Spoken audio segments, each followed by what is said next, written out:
Hello යාළුවනේ මම චූටි. මේ ඉන්නේ මගේ අයියා බ්ලැකි.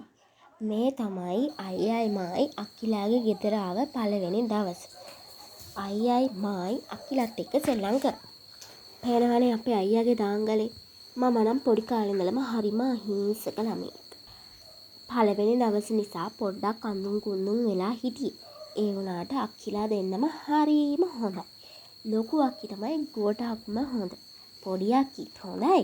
එතකොට මේ තියෙන්නේ අපි දෙන්න සෙල්ලම් කරපු තවත් දවස්. මම නම් පාඩුවේ ඉන්නේ. පේනවනේ. අයියා තමයි ආහට මෙහෙට පැන පැන ඉන්නේ. මේ ඉන්නේ අපේ අයියා. අක්කි වැඩ කර කර ඉන්නකොට ලැප් එක ළඟට ගිහිල්ලා නිදි කිරනවා. එයා ඉඳගෙන වැඩ දෙක කරනවා.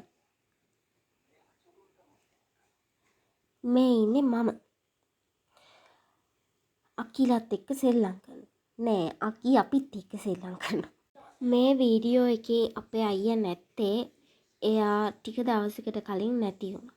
එයාට අසනීපයක් තිබුණා. එයාව පෙට් ක්ලිනික් එකට අරන් යන අතරමඟදී එයා නැති වුණා. දැන් ඉතින් ඉන්නේ මම විතරයි. ඉතින් යාළුවනේ මේ තමයි අපේ කතාවේ මුල් ටික. මං ඔයාලට අපේ පොඩි කාලේ පින්තූර ටිකක් පෙන්නන්නම්කෝ. ඒ දවස්වල නම් මම හරිම පුංචි. හරියට නිකන් පුවක් ගෙඩියක් වගේ.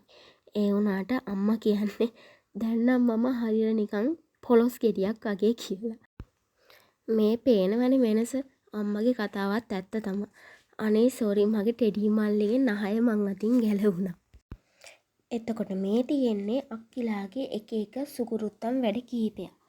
ඒගොල්ලන්ගේ වැඩේම මට කරදර කරන එක තමයි. ඒගොල්ලෝ වැඩි හරිය අම්මිගෙන් බැනුම් අහන්නේ මට කරදර කරලා. මේ පේනවනේ මට දෙන වද. එහෙනම් යාළුවේ අපි වෙන දවසක ආයේ හම්බෙමු. ඕගොල්ලොත් හොඳට මං වගේ කාලා බීලා දොයන්න. බයි.